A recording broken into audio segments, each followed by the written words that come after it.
I have them now? They're all mine? They're all yours. Okay, thank you.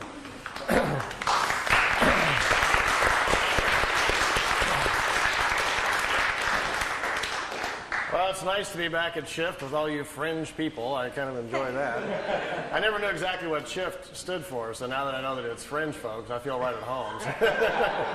I got in, someone asked me a while ago how I got involved in UFOs and what was the interest, and I had to, my mind kind of jumped back real fast. I was standing on the Great Wall of China. Anybody had the urge just to go roam in China and so forth? I was in China wondering what was on down the road, followed the wall for a while, wound up going west to Xi'an and out western China. And as you keep searching for things in life, your questions get bigger. You go out there like to solve a few things like, who am I, how do I fit into the scheme of all this, and then you find out that every time you cross a border, somebody's got a whole new set of answers, knows everything about it, and thinks that they have all the answers. So you cross another border and almost have to start all over again. So there was the journey out through China into Tibet and down to Japan and over into Egypt and so forth. And after running through a few countries, I had heard that there was a gentleman in Switzerland who apparently was having contacts and conversations, if you will, with someone from another planet. And I thought, oh, here's some good stuff. Let's go check that one out. So I saw the pictures, these beautiful, clear daytime pictures of these craft that were supposed to be from another planet. And it occurred to me, if someone was really visiting us from another planet and they were human and we could speak to them, imagine what we could learn from these guys. So I set off to go to Switzerland. Got there, and there was a farmer that lived there named Edward Albert Meier. Most people called him Billy. Turns out he got the nickname Billy because he likes, like a lot of people in Europe, they like to watch our Western movies.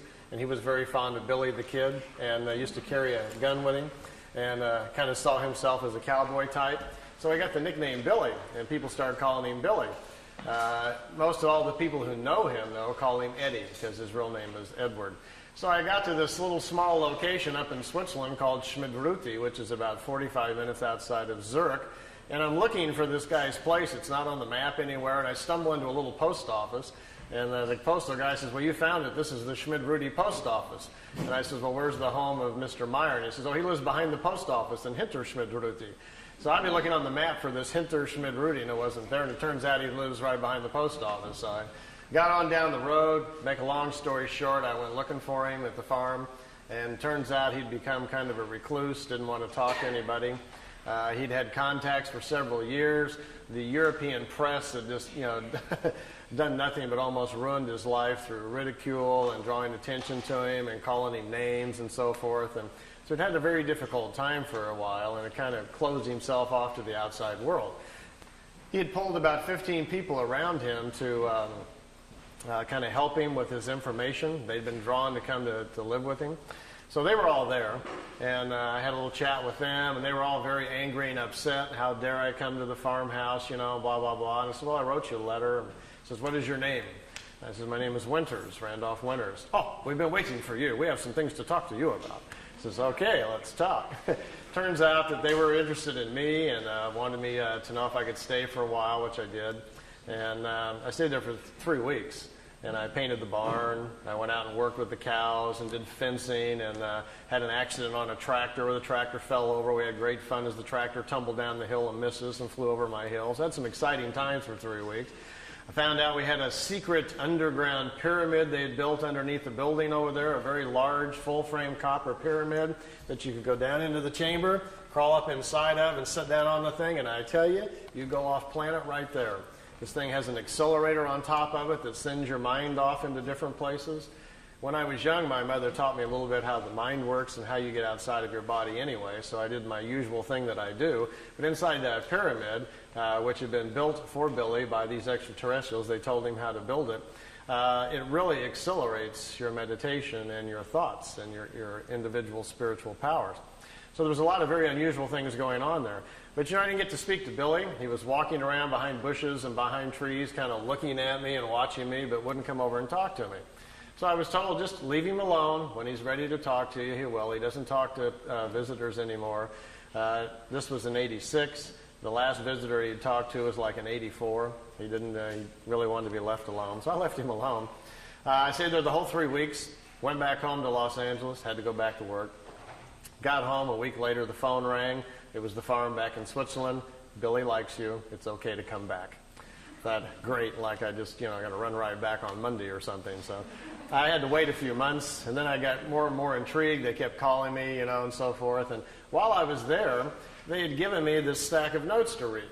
It turns out the pictures that I had seen, which I'll show you some of them in a few moments, these beautiful, clear pictures of these craft from another world, that was just kind of the end of the situation.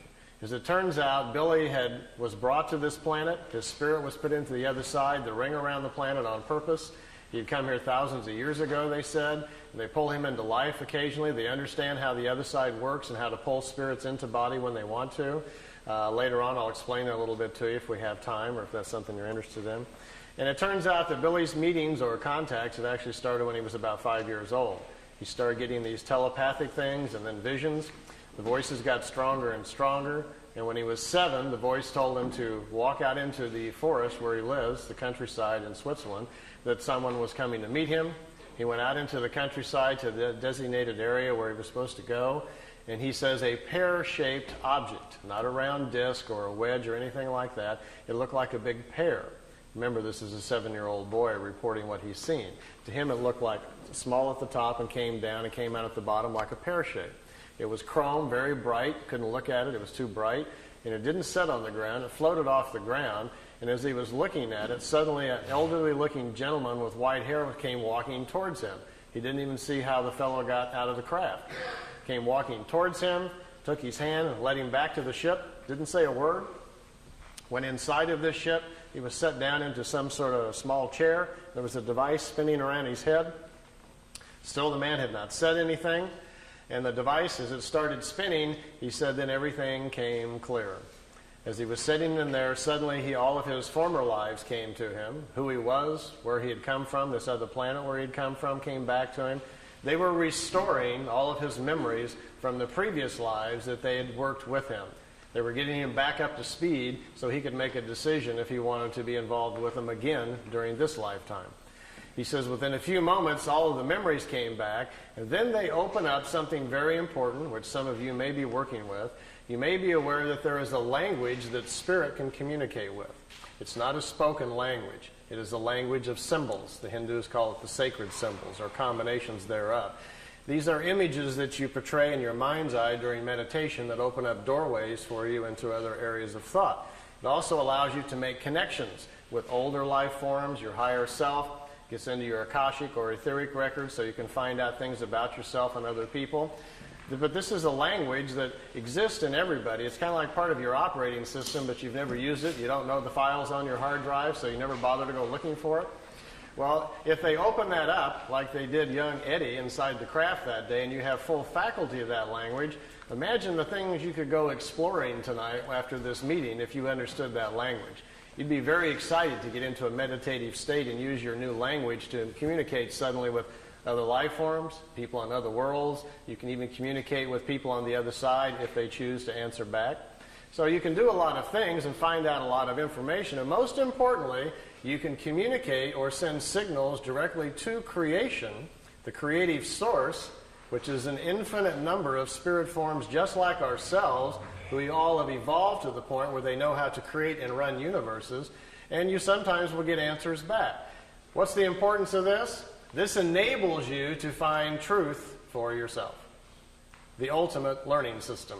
If you have questions about yourself or life and you know the proper symbols and can open the doorways, these things are available to you. Well, imagine Billy, after sitting in this seat, at 7 years old, all this comes back to him. All the language comes back to him so they can communicate with him. And then he steps outside of the craft and is sent back home. He's standing in a forest, 7 years old, out in Switzerland. Craft disappears. He goes back home.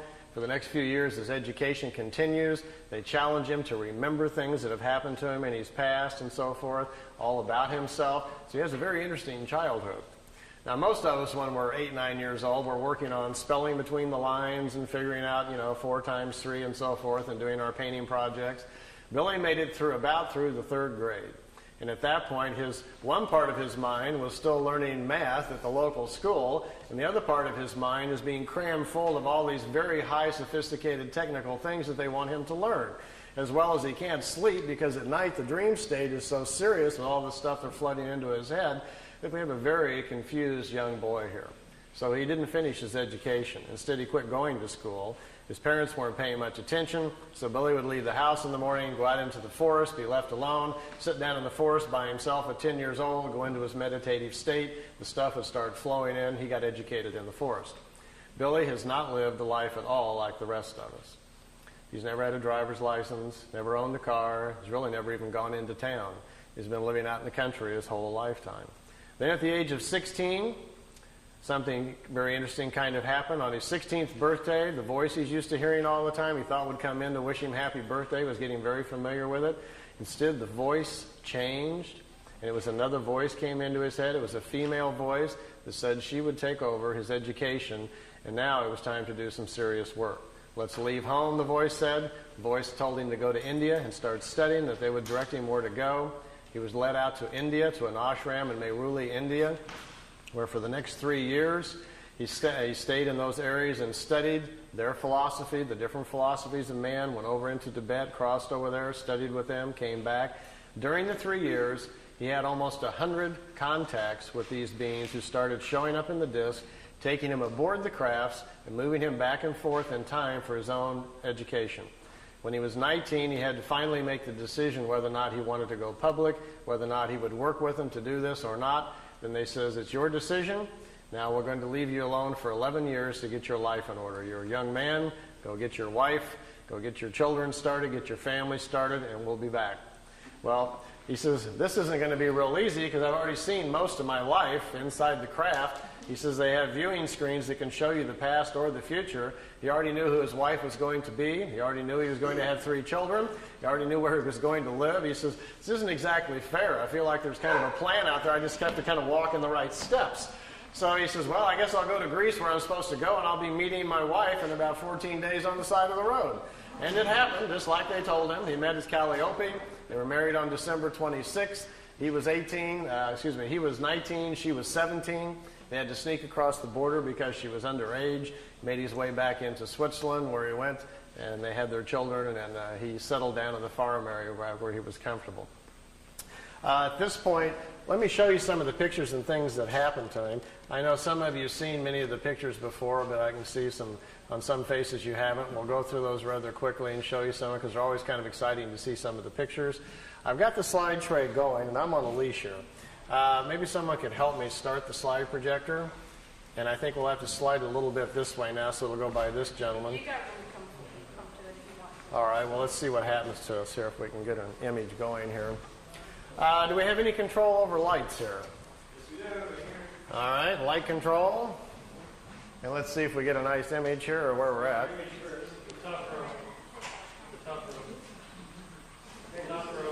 Top row up above. There we go. Well, we can kind of see them. Let's see. This light here is kind of getting on them, huh? How about if I kind of like this? Can we see okay?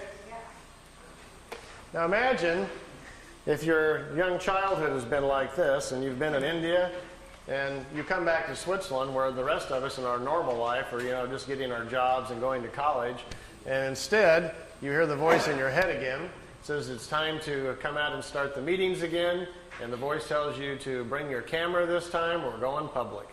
And you go out to the location they direct you to, this thing flies in, and this is a shot from I think his second or third contact.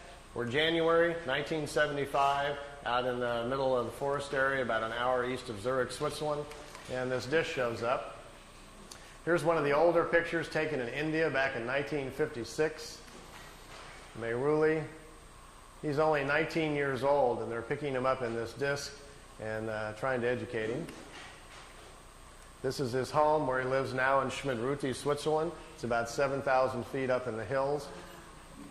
I took these. I stayed there for several months in the summer, and every night after dinner I like to climb up on top of this hill because it's so pretty and just look out over the valley. Do you know I found, well, I kind of lost count, over 15 people in the area and who live there who have seen the disc, seen them come in by accident. Found 3 people who've driven Billy out to the contacts, watched the crafts come in and pick him up. And then one night I got to see them myself. I asked Billy if I could see them, and they came by and let me watch. I got to go out in front of the house and stand there with him and watch the disc come in and float over the house. So It's pretty spectacular when you actually see them. Here's one of the few pictures we have of it on the ground. Most of the contacts were during the daytime. They were going on almost on a weekly basis. Billy would get this familiar cooling sensation. He'd hear the voice in his head telling him where to go. He'd go out to the area that they'd chosen. And many times they would set the craft down on the ground like you're looking at here. They'd get out of the ship, sit down and chat. I think, to me, one of my most memorable memories of him telling me about the contacts was at the first meeting on January 75. A lady stepped out of one of these crafts, came over and sat down. They talked for an hour and 20 minutes underneath the tree. And Billy asked the lady, he says, "Who are you?" She says, "Well, my name, you can call me, the name that I chose for myself is Semyazi." And she says, "Semyazi, how do you spell that, or what does it mean? Is that a family name?" She says, "No, we don't have family names like you do. We don't pass the names on like you do. We've quit doing that. Instead, we've evolved to a point spiritually where we are more in touch with who we are as a spirit. We understand our incarnation cycles better. So we choose names which the name identifies the path of discovery we are on and the type of education we're working on during this lifetime. And in our language, the sound, Semyazi with a Z, means a woman with half the knowledge of nature. And that's her study. She's trying to solve more of the equations about nature in relationship to man.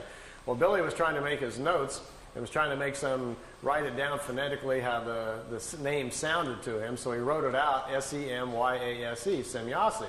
So all of his notes, that's what he always called her, but that's how she called herself. She said on that first meeting that they've been watching this for quite a period of time. Their race is quite old. They are descendants of people from the constellation Lyra. And in the constellation Lyra, they say, is the oldest known form or civilization of the human form that we are. They don't know how old it goes back. Their records only go 22 million years, passed down from society to society. In our Milky Way galaxy, originally it is believed that there were 44 million planets similar to Earth, where the human form naturally evolved there on its own. That number has greatly expanded over the past few million years because of the length amount of time. There's been plenty of time for races to develop space travel, move out, and populate other worlds. The ancient Lyrians from the constellation Lyra apparently did this a lot, populated thousands of different worlds, and because of their seeds, we have a large human population, they say, in our galaxy. The history of Earth goes something like this. The ancient Lyrians came here the first time back about 22 million years ago. None of them stayed here. There was human life developing here naturally at the time. They didn't return again for a long period of time. History really picks up about 386,000 years back. At that point when they returned, 144,207 Lyrians came here to hide out from wars that were going on in the constellation Lyra where they lived. You may have heard that number before. It is presumed to be the number of light workers which will restore the earth back to a spiritual path. Well, it apparently refers to these ancient Lyrians who came here to hide out.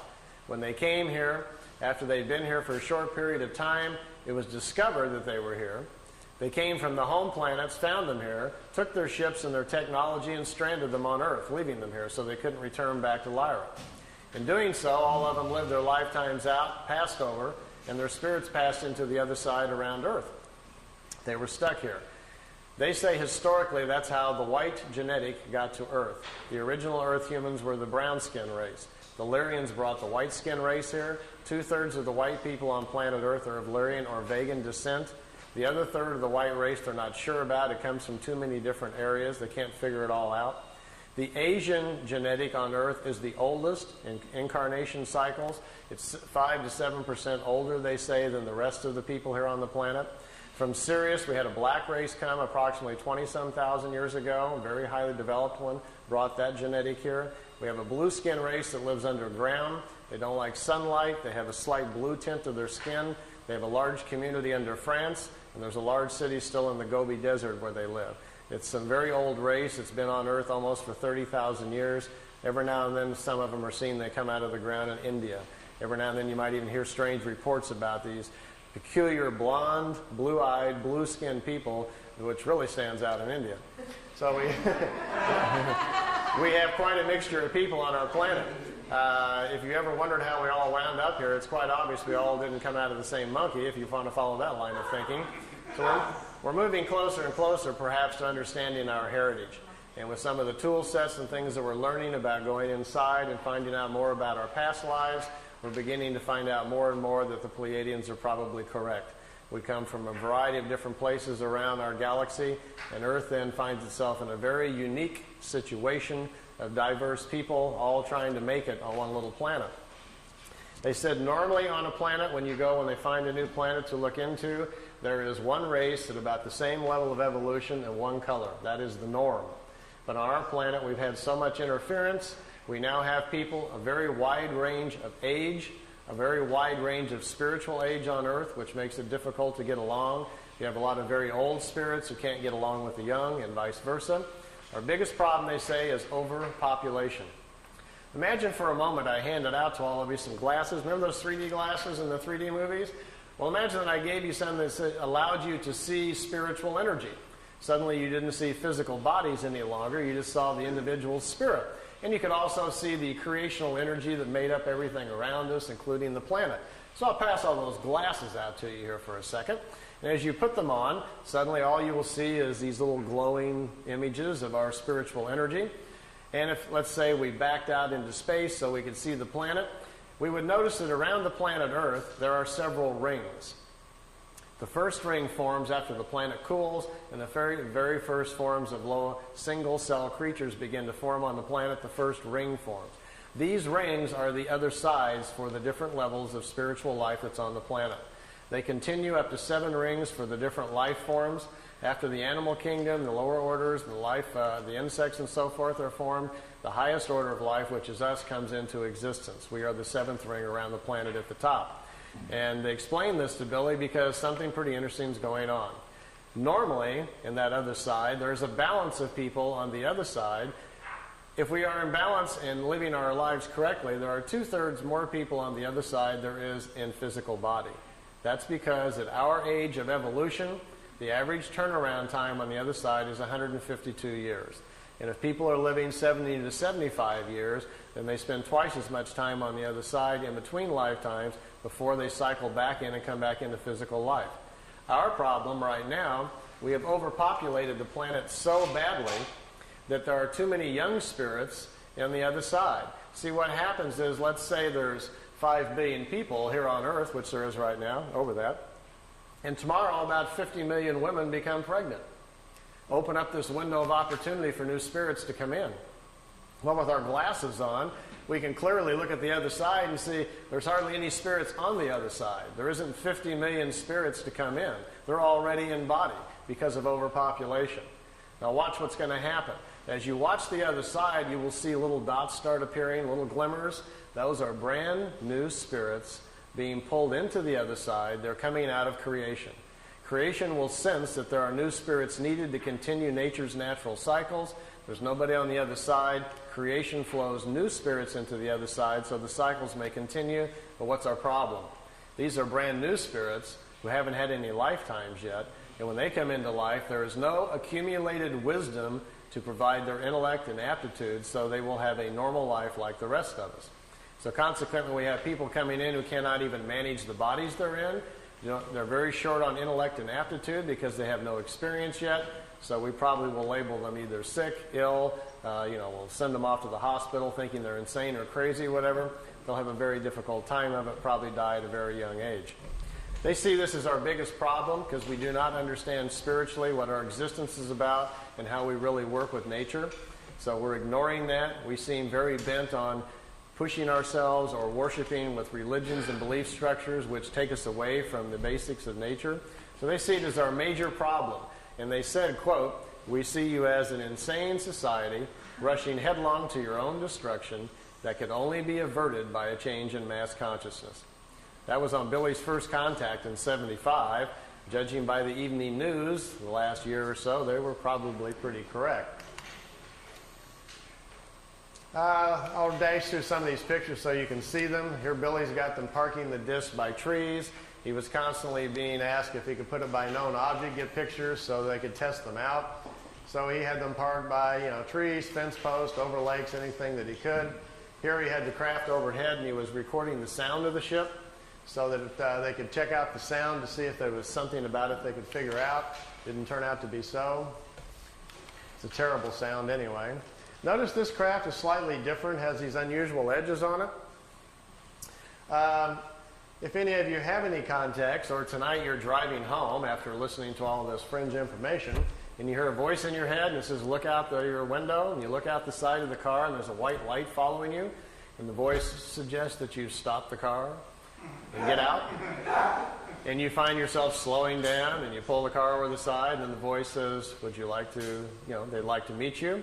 Please park your car and step out. In the craft, you notice the white ball of light is coming down on the ground about 100 yards away, and it's setting down. You quickly look around. Wow, you're all alone. There's nobody out here. Should you be doing this? So you feel a little ripple go through your body.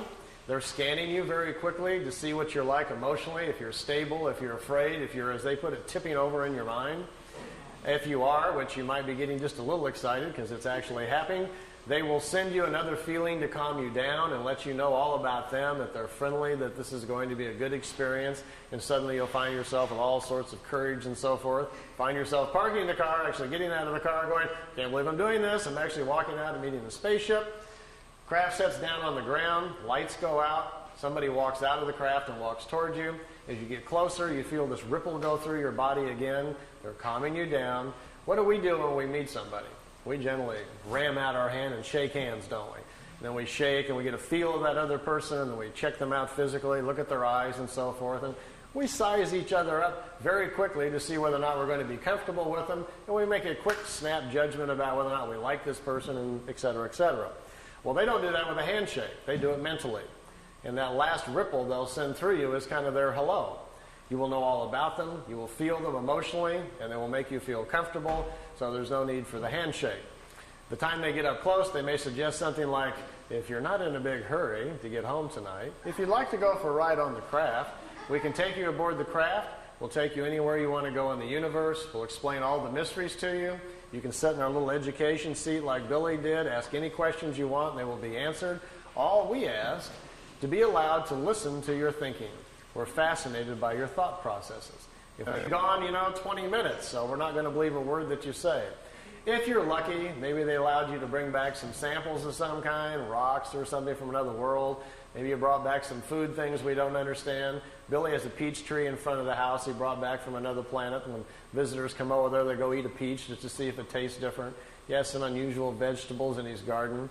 On the desk in his office, he has crystals and rocks and stones that he brought back from another planet. Nothing that, too exotic that really twists your mind too much, but just kind of different than what you're used to seeing. If you were real fortunate and had a camera with you, you might be able to take some pictures of some other places. That would be kind of fascinating to have a look at. So these kind of experiences don't happen too often, but if they do, and that's the ship that you see, make sure your questions are big. Because we want to know all about it, don't we? This is where we live. This is an artist's drawing of the Milky Way. If you flew in a craft up above the galaxy, notice out here there's a little yellow box on the bottom left there. That's where we live. That's where Earth is. By the way, the Pleiades are only 400 light years away, which means if we got in our Honda and set the speed to 1 light year speed, if we were traveling at the speed of light, it would take theoretically 400 light years for us to get to the Pleiades. But the Pleiades are just right there in the neighborhood.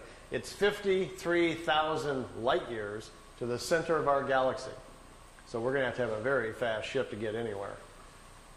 Even to get to the Pleiades, who's got 400 years, to get there? If we have time and you're interested, the theory of the crafts, how they work, how they dematerialize them, and how the power system works.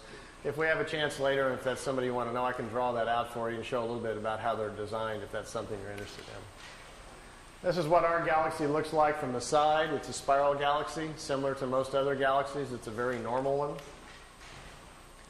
Here's some more of Billy's pictures of 2 regular-sized ships, and notice the 2 on the top are slightly smaller. These are remote vehicles. They're in our upper atmosphere, hundreds of them all the time.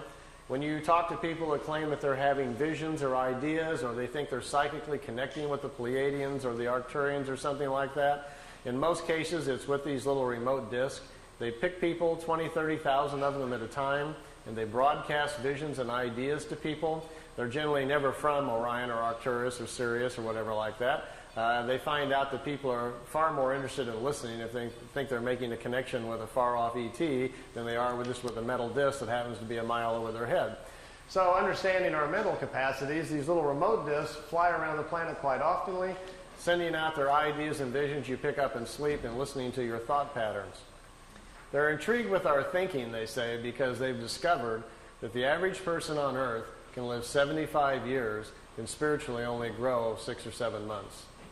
They look at us as a spiritually dormant planet, that our lack of understanding about nature and how things really go make us more of a study than anything else. We are so misled, they say, by all of our belief structures and things that exist on our world. The time we survive through, our kindergarten grades, our schooling, and our early years with our parents who mislead us, not on purpose, but they do because it's how they were taught. The time we get to be 10 years old, there's so much stuff in our head that we can hardly get life straight. Well, you all know how that works. You can't wait to get out of the house and go out, and what happens? By the time you're 30, you run off and go to an S meeting or something to figure out what's wrong with you. Then you maybe go to a psychiatrist, or you come to a fringe meeting like this, searching for answers. We're all trying to figure it out, aren't we?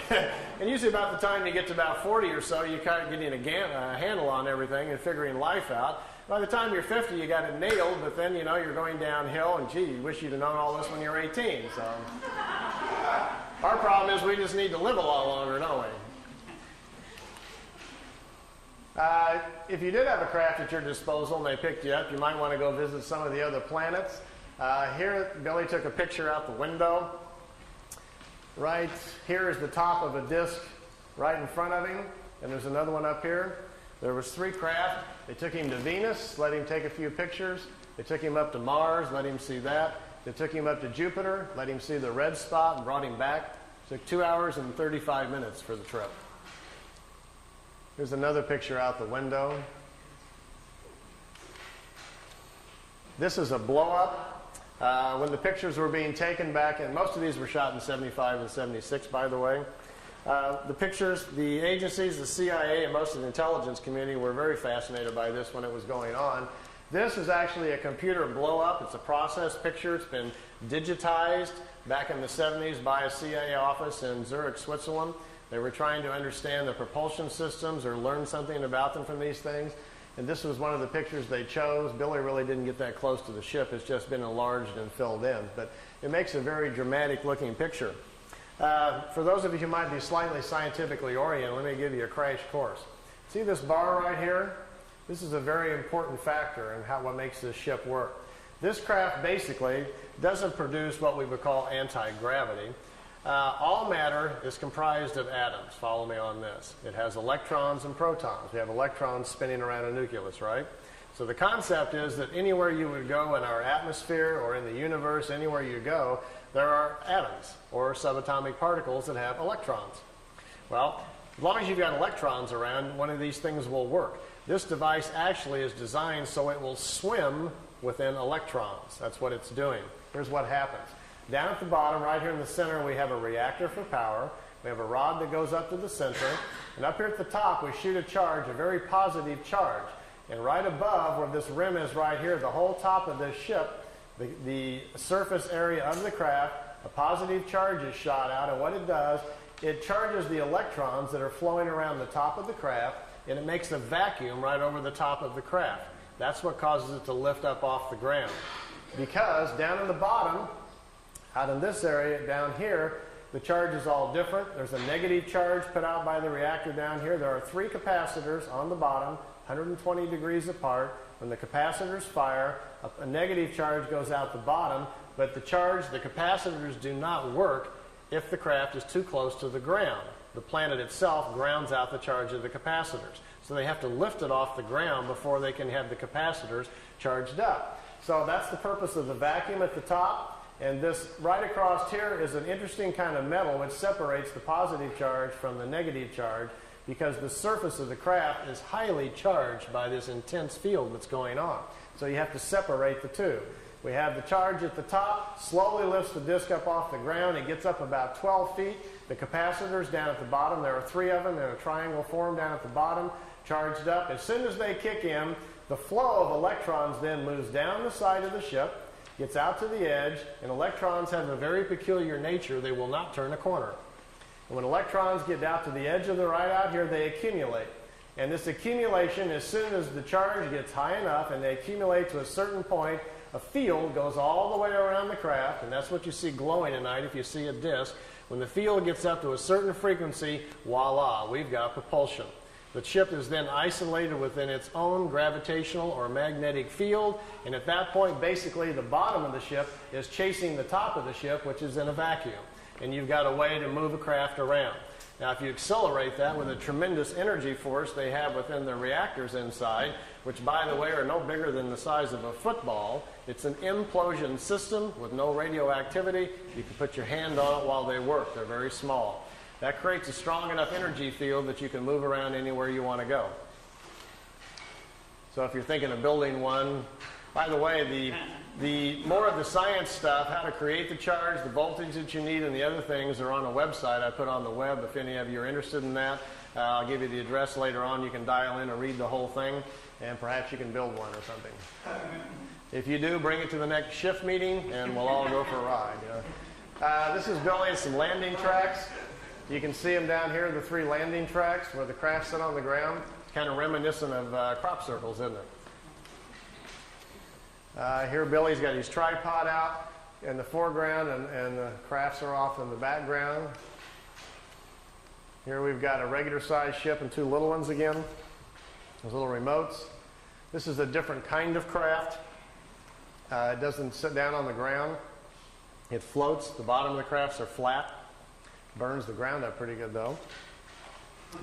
There's one at night. It wasn't a solid craft. It was just more of an energy field. Billy took several pictures of it. We have about 20 witnesses that also took pictures of this. It changed shape.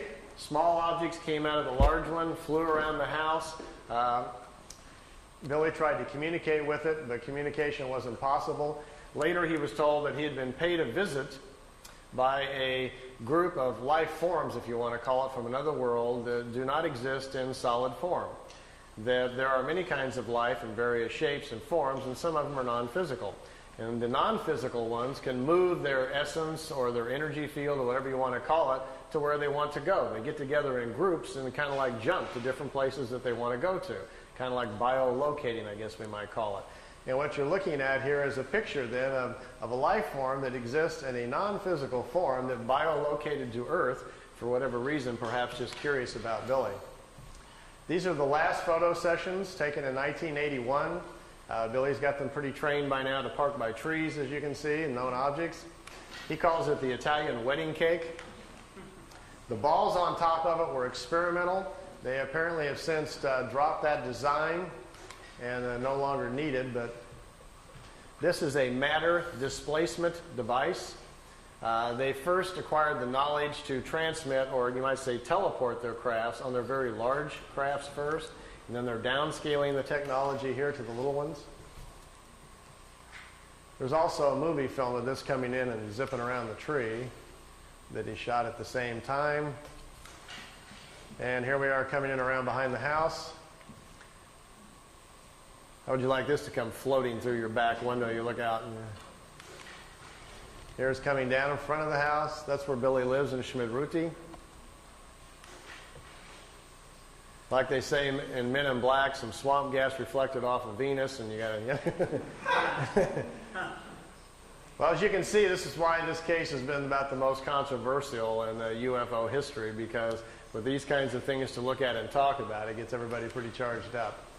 And here they are leaving at night, taking off from the house. The film imbalance causes it to look gold. The craft is actually silver. Here you can see the bottom of it, what looks like some sort of crystalline objects down at the bottom with some sort of etchings all around the circumference. Okay, we'll stop right there. Okay, we can have the lights back on now. Everybody kind of watch your eyes.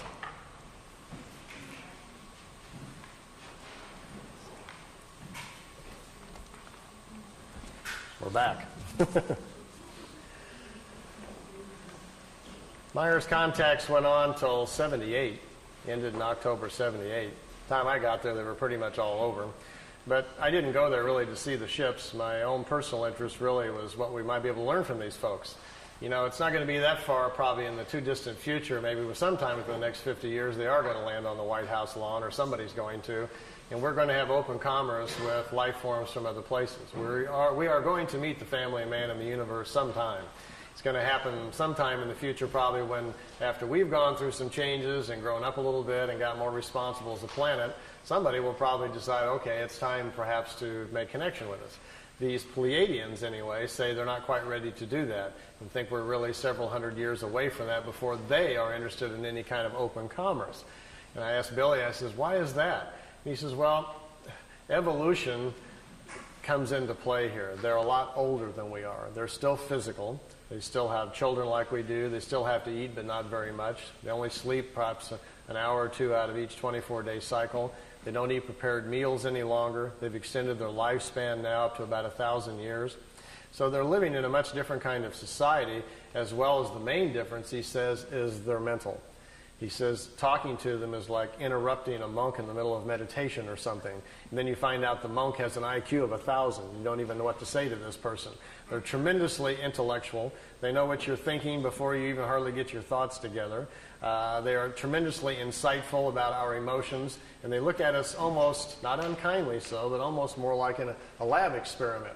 Like we might look at, some ants or a horse or something. There's a vast difference between us intellectually and mostly morally.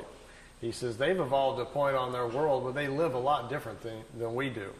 There's this very small population there. There's only around 400 million people on the world. We have 5.5 billion people here. If you've traveled around the world very much at all, this is a pretty crowded place. The planet itself looks like there's nobody on it when you fly up in the air a little bit. But then you go to our cities and we're all just standing on top of each other, aren't we? You'd think we would spread out a little bit and share the space, but of course that's not good for zoning laws or making money, so I guess we won't do that for a period of time. They have no major cities on their planet because, for one, they don't have economics like we do. They don't have government quite like we do either. They have more of kind of a wisdom system where they find the smartest people in certain areas and put them in charge of certain things. What a concept. Perhaps if we did that. Yeah.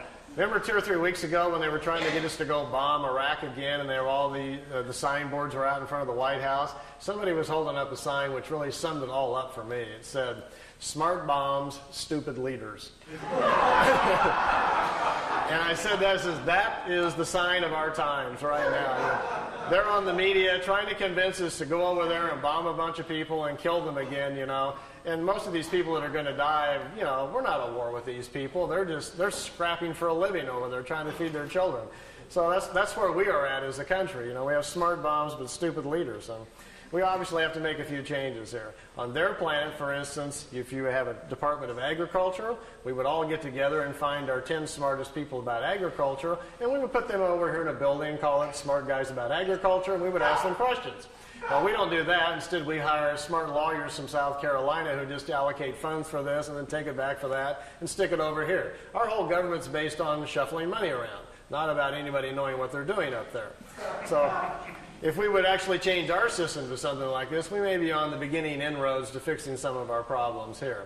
If you go to their world, it's seemingly very, very quiet. There's no cars. It's very peaceful. Billy says the people, for the most part, looks like either they're asleep or they're all in a trance. He says they're very, very mental. They communicate very openly, like in an open consciousness, like an open phone line. And he says there's something going on he didn't understand quite at first. He says, because we're not doing any of this.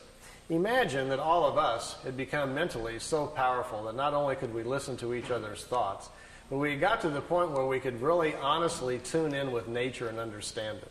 You could really communicate with a leaf, and you could literally talk to a rabbit as it was walking by you. We were really tuned in with the world we were living in. And then it fell upon us, as the elders of the planet, to do something about a deteriorating environment. And all of us got together, and we knew the answer. We knew if we took part of our mental force and projected it into the atmosphere, we could not only clean it up, but we could put an energy into the atmosphere which would help all the creatures in nature. Everybody would live longer. We wouldn't get sick any longer. Our metabolism would change, and we could control the quality of our physical life. We understood this. So we all sat down one day and said, let's do it. We took hands, We charged our minds up. We got into a higher self as high as we could, and we charged the atmosphere up, and it changed all the life on the planet. People quit getting sick. People quit being emotionally unhappy. It stabilized the planet. The food started changing so that when you ate a small pear or a peach, you no longer got hungry. You didn't need to sleep as much because there's available energy to everyone. Everyone could tune into it to become educated. There was no need for schools. All we had to do was teach our children to sit down and tap into this consciousness, and all of the knowledge of the elders would be available to them. This is how they're living on their world, and they protect this mental environment. They don't let people from other worlds come and interrupt it and upset it. If you and I were to show up there with our cameras and our tape recorders, wanting to, have them stand in front of a tree so we could take their picture, they may accommodate us, but Billy said even when he was there, he continually felt like he had to be quiet, like he was in a church or something, like he knew he was upsetting something going on. He says they don't like a lot of visitors because normally the visitors aren't tuned into what they're doing mentally. And it's looked upon like a virus or a sickness in the atmosphere when lower life forms come to visit. I told Billy, I says, but I thought they'd ask you on a couple of times if you'd like to come back and live there. He says, yeah, you can do that. And I says, well, how would they do that? You being a much younger life form, or even me or somebody else, if we went to live there, I mean, they would let us do that? And they says, well, it's possible. They brought some people there. He says, they might put you in an out-of-the-way area. But he says, they have a way of redoing your thinking. They can fix your brain right up. I said, how do they do that? And he says, oh, it's a thing that happens, and he talks, his English isn't very good. He says, before you're born, when you're inside your mother, he says, between the 8th and the 15th week is when your spirit sends the information to the mother about who's coming in from the other side. And there's a signal, a pulse signal that comes into mom's DNA that says such and such is coming in, so we need to create a brain network that's strong enough to contain all the accumulated wisdom that's coming in. Now, once the brain is formed with mom's DNA and this new signal that comes in, he says, as the body begins to form, after about the 4th month, he says, when there is commitment, when the spirit is ready to come in and it looks like we've got to go here, we're going to have a full pregnancy, he says, then something happens in the acids in the brain. He says, there's a copy of all of your accumulated wisdom from all of the lifetimes goes into the brain and the acids in the brain. And that's what kickstarts, so to speak, your consciousness, creates your thoughts. That's why one child is so different than another when they come in. You got one that's screaming, wild, yelling, throwing fits. The other one's very quiet and smiling, just wants to watch television. This is what sets up your personality and your character traits when you come in. It's that initial download of your personality as you're flowing forward from lifetime to lifetime. It's your operating system that's coming into play. He says if you were to go to a Pleiadian world, they can transplant the acids in your brain and change you overnight. He says you even get choices, almost like designer choices. What would you like to be like? They can take the acids from other people's minds and so forth and put them into your brain, and it only takes about 24 hours and you are changed. You are, for the most part, it's high-speed injected learning. But he says the trade-off is you're no longer exactly you, because who we are as a personality and as a character is a large reflection of what we know, how we think, and how we act. And all that's going to change very, very quickly overnight. So you would have to be willing to put up with that. You're going to go through some dramatic shifts in personality, as well as your intellect is going to dash forward very quickly. So usually what they do is they kind of like pick out the style that you need. If you're a scientific person, lean that way. If you're a more nature person, whatever it is you might be leaning towards, they can give you these kind of injections, so to speak, slowly over a period of a few weeks and very gently change you into a different person. You get up to their speed mentally. And the nice part, he says, is as soon as you pass over, finish that lifetime, it carries forward. That wisdom carries forward into your spiritual self. They'll teach you how to do it. Then your next lifetime, it sticks.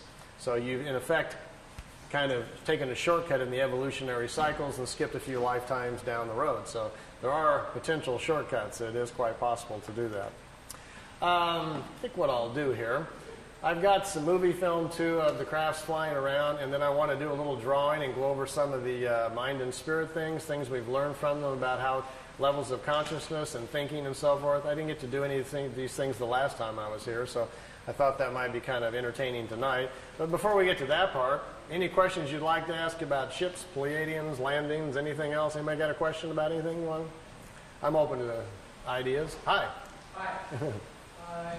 What kind of contact have you heard is still happening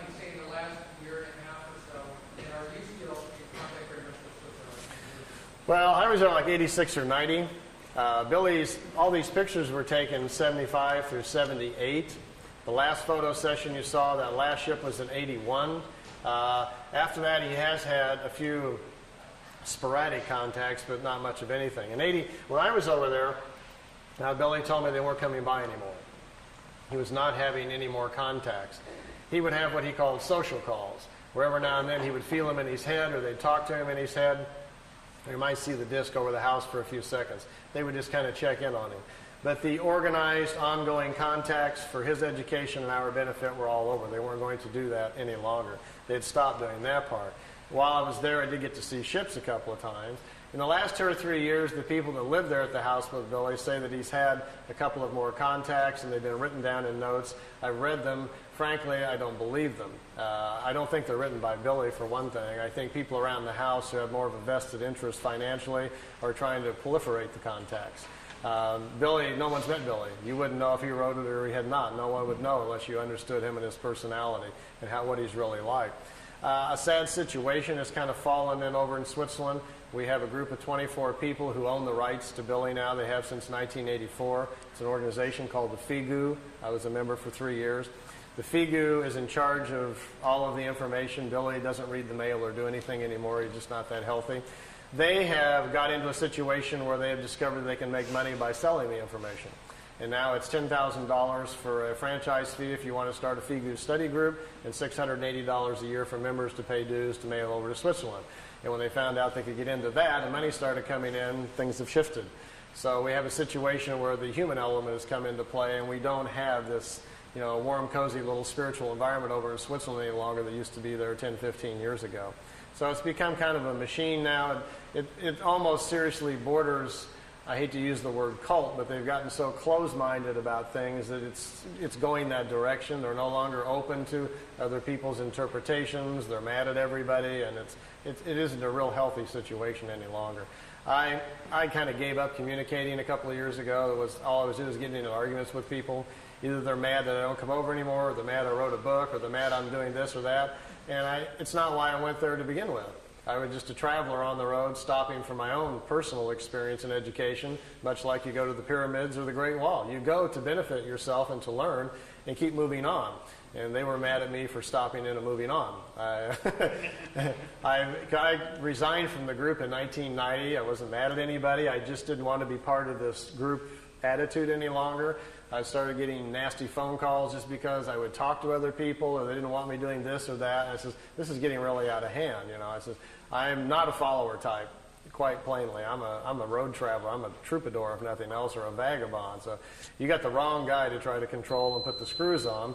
So then they sent me like a 5-page contract to sign that I wouldn't talk to anybody and only do what they told me, and blah, blah, blah. And I just kind of chuckled and laughed. I said, last-ditch effort of a desperate group. So I made a nice videotape, sit down in the living room, thanked him very much for the experience, but resigned from the group, and thanked Billy for the experience, and I haven't been back over there since. So I'm just still going down another road, still looking for things. Anything else you want to chat about? I did at Billy's, and they were in such an unusual way that it sounds pretty strange. I can't do it on my own. When I was young, my mom was part of what was called the National ESP Board in the 60s. We had a guy named Harold Sherman, Little Rock, Arkansas, was teaching the government what ESP was. My mom was one of those 5 people they brought in that was clairvoyant, and underneath it all was the government trying to see if we had these unique people who could see what the Russians were doing or whatever, My mom could see what was going to happen tomorrow. She couldn't see beyond that, like short-range, clairvoyant type. And because she could do things and was very into it, at an early age, my mom taught me all about the crystals and floating things and where the different areas of your mind are. So I knew a few things when I got there. And Billy recognized that right away. And when he did, he says, how much do you know? And he sat down, and we began to talk, and I found out he knew a lot more than I did. But I understood the basics of it. So he says, try doing this. And he would give me some mental gymnastics to do with symbols to see how strong I was. And then I would get in the pyramid to try it to see if I could cause things to happen and so forth. Well, I got to a point after a little while that he would say, well, I'll meet you tonight. You go to bed, and I'll give you the symbol to use, and I'll meet you, and we'll go aboard the craft. I says, okay. So I would go do my breathing things I was supposed to do, and I would invoke the symbols and lay down do my thing and get into my blank mode. Then I would hear his little bitty voice, "Hello, Randy." And the first couple times it happened, I jumped up. I thought he was at the door. It kind of spooked me. But he wasn't at the door. He was up there waiting for me. Billy gets out of his body as easily as you and I walk out the front door. He gets out of his body, and then he came to get me. And after I didn't do it right the first few times, and I got onto it, then next thing I know, I'm on board a craft, but it's like you're a fly on the wall. No one talks to you, addresses you, and I would watch Billy communicate with them, but no one ever would look my direction. I never felt anything. I was strictly there as an observer. And I don't know how he actually did it, but I can't do it on my own. I never got to go out on a craft by myself physically or anything, but I had months of experiences like that. And mostly I was told the reason that they would do that, without having gone through the early childhood of opening up the spiritual language in my mind, they said that most of the people on the planet who are of that old Lyrian genetic are older than most of the other people. And if they are, buried inside them already in their spiritual side are the old memories of the Lyrian lifetimes. And as Lyrians, they've already lived on worlds that are far more advanced than the one we're on right now, so it'll come to them easier. So they said all I really needed to do was be exposed to the ideas, and the whole chapter would come back to me. So that's kind of what happened. And with me, Billy would just give me a few things and kind of grin and says, "You got it?" And I'd say, "Yeah." He says, "Go outside and figure it out." I'd go sit down and think about what he talked about, and I could walk back in and explain it to him for 3 hours. Stuff just started coming back very fast. So he says, "We don't need to teach you as much as we just need to wake you up. And once you're awoken, then you can go do whatever you want to with it." So that's the kind of context I had. Yeah. Yeah? Well, when you talk about Lyrian entity or other cultures or whatever, Yeah. aliens, if reincarnation is a fact, I mean, you can't tell what Lyrian, I mean, what do you call them, Lyrian.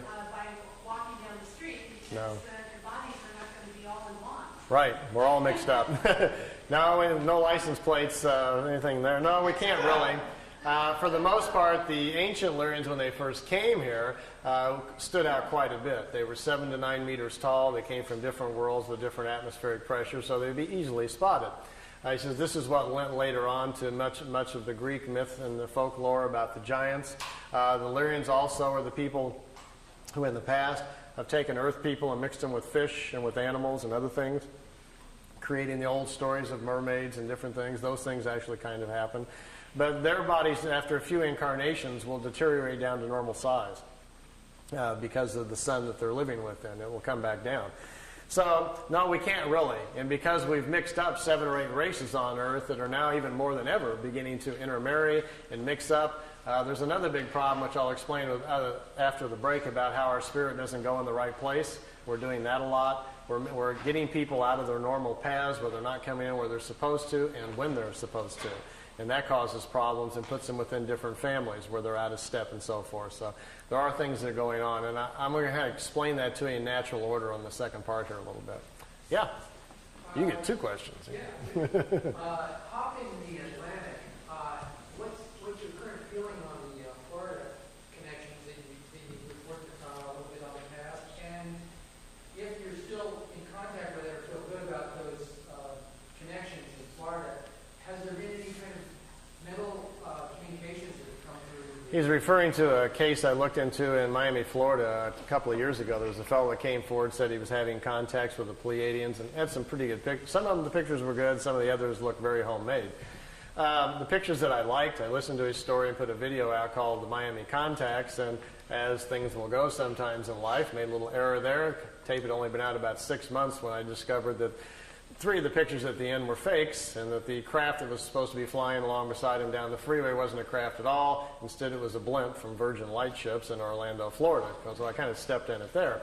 So when I found that out, I confronted him with it, and things didn't go well from there. They went downhill even more.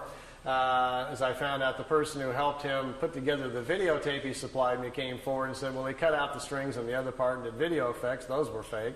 As it came down, it looks more and more like the gentleman had 1 or 2 contacts, the early pictures, which I liked to begin with, and I don't think they ever came back. And after that, I think he's taken, like some people will do, to manufacturing them for personal gain or for personal, recognition or whatever. And since I've gotten to that point where I just told him, left it kind of open, says I would love to examine your case more if you can supply, genuine negatives and so forth and proofs we need to really look at the case. But at this point, it looks to me like you're just manufacturing things and make it up. So I'm not wasting any more money on it until, whatever. So I've just kind of left it open, and nothing's happened for the last year or so. Yeah? Yeah, I used to be into making pyramids years ago. I built some rather good size. So I had a 3/4 inch copper filling pipe and followed many books on it. That pyramid phenomenon, it's supposed to sound very fantastic. Do you have any No pipes over there. size of the plans or what they actually did? The pyramid itself, you can't stand up in it.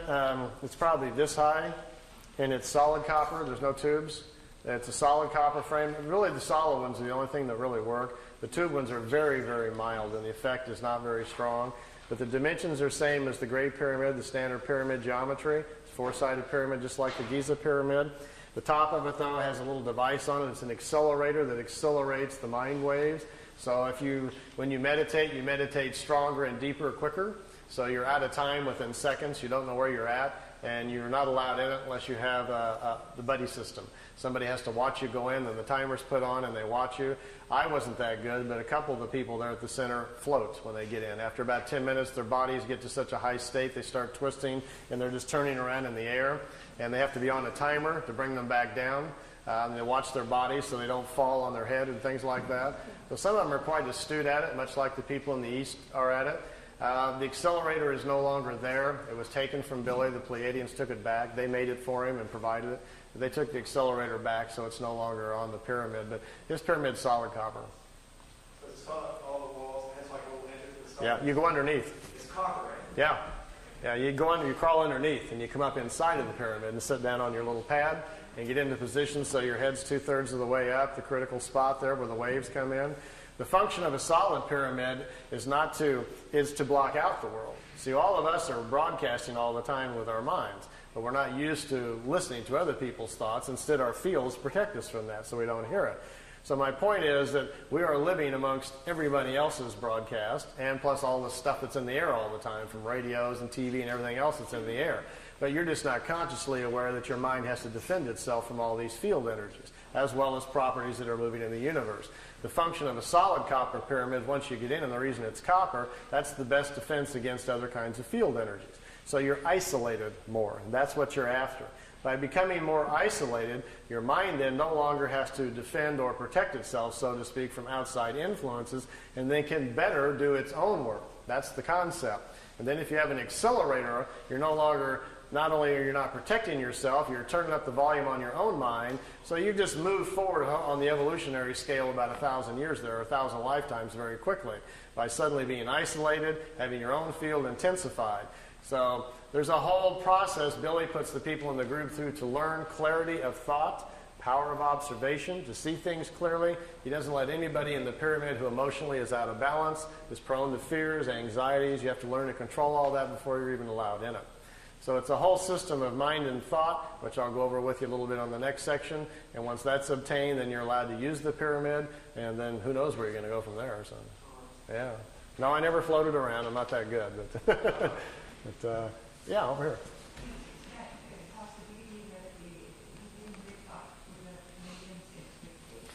They said that they were, after the 3rd year, they told him that expectations were 32%. That's about where it was at. The contacts were stopped because Billy's health was failing rapidly from trying to control the group around him, which was getting very out of control. Once the people around him learned what was going on, it settled in on them, the levity of what was happening. This concept of being special set in on too many of them, where they thought they were better than everybody else and they'd been handpicked somehow for the planet. And that thinking got carried away and the group just got very out of control. And at that point, they says, we stop at this point. It no longer serves our interest. So to them, in many ways, and they told Billy throughout the 3 years, that much of this is a test to see how people will respond with open contact with us. We'll have physical contact with you. The people that live around you, we will not have physical contact with, but they will be made to know it's for real. We want to examine what happens to the human condition when it tips over, when reality steps in and takes over your current thinking. And most of the people at the center did not do very well. The original people all became like, as Billy calls them, pit vipers. all snapping at each other, jealousy, infighting, arguing. Suddenly everybody hated each other, fighting over money, who's sleeping with who, and it became a real nightmare. So Billy was like, stop, stop, stop. This is becoming a madhouse, and then at that point they stopped it. It went a lot longer than expected. Let me show you something. See these tapes? This is Billy's whole 3 years of meetings. There's stacks of paper this high, all of his notes. I took them and put them all on audio tape. This is the whole 3 years of his meetings, and they're in chronological order. As you listen to the tapes, it will tell you, even after about the third or fourth meeting, already they were considering stopping because they could see that it was too fragile for people. He says, we can only take this so far. So they decided to kind of test it out. And all along, all throughout the contacts, they were always very concerned about that. In almost every meeting, they would discuss someone living at the house, how they were thinking. This person is dreaming incorrectly, becoming very fearful. This person is becoming overwhelmed with their ego, and they're starting to get jealous. This person is trying to make the other one look bad. They were studying everybody's human condition. And so to them, it became kind of like a laboratory thing, and Billy was kind of like sitting in the middle. He's got all these 10, 15 people in the house behind him that are going berserko, and then he's trying to keep his cool and get them to keep coming back. I think 4 or 5 times on there, he's literally almost on his knees. Please come back. I want more education. Let's continue. And they kept saying, like, that's enough. It's time to stop. And at the end, on the last contact in October 78, they put him under what they called a probation for a year. If everybody could get themselves together and calm down, they would start them again. But it got worse. Instead, people just went nuts around the house, and Billy says no more, so they didn't come back anymore. Yeah. Those 3 volumes that Wendell Stevens put out, really look at his translations. How complete or accurate? Wendell Stevens was the original investigator on the case. That's how I found out about it. The notes, Billy's notes, the 1,800 pages of all of his typewritten notes, Wendell has a set and I have a set. And Wendell made the messages from the Pleiades books out of those. Wendell didn't change anything. What Wendell did was leave things out that he didn't think people were really ready to hear, and mostly that was pretty much all the spiritual stuff. Wendell's not comfortable with that. You must remember that Wendell's more of a nuts and bolts, chase the UFO picture kind of guy. So it was his decision just to leave a lot of that out of the books. But from what I've read in him, Wendell didn't make any effort, neither did I, to try to change anything. And we just figured, let the marbles fall wherever they do. My book, The Pleiadian Mission, is a little different. I actually went to Switzerland because Wendell and Lee wouldn't give me all the notes. And so when I was traveling on my next trip, I said, I'll just go to Switzerland and get them myself. So when I did, I was interested in all the stuff that wasn't in the Messages books. Of course, the Messages books weren't all out yet at that point. So what's in mine is pretty much, most of the book is 67%, 60 to 70%, mostly the spiritual stuff, which is what I was particularly interested in. The book isn't about the UFO case. It's about the Pleiadians, how they live, why they came here, all about Earth, our history, what a creation is, what a universe is, all about the incarnation and the cycles and everything. These were the questions that I had, and that's predominantly what's in my book. So your book is your book a summary then of this speech? Yeah, in my words. Yeah. And I think in some ways, not to put Wendell's down at all, I'm a big Wendell fan, I love the guy, but my book is probably more accurate at the things I talk about than his, because Wendell wasn't interested in a lot of those things. Wendell felt obligated to put it out, but didn't care that too much about it. And there's a lot of places in Billy's notes where things are not explained well, and then they just didn't get it right, and then later on they fixed it, and Wendell didn't know about that. So Wendell didn't take the effort really to look into things that much because he wasn't that interested in it. Of course, reading the translations are an exercise in masochism. I've got one set of them. I used to make sets of them every now and then for study groups. People, the whole pile of them. Yeah, they were translated by a German student who didn't speak English. So he got a dictionary and transliterated it, just word for word without fixing the grammar. So it's as you read it, after you read the first few pages, that you're about getting a headache trying to figure out where the adjectives are. Why isn't the adjective over here? And we don't speak that way. But then you get used to it. You get a flow after a while, and you kind of look at sentence by sentence, and then you start reading them a little bit better. So the translations are lousy. The first 3 books of the 18 books I had translated in beautiful English.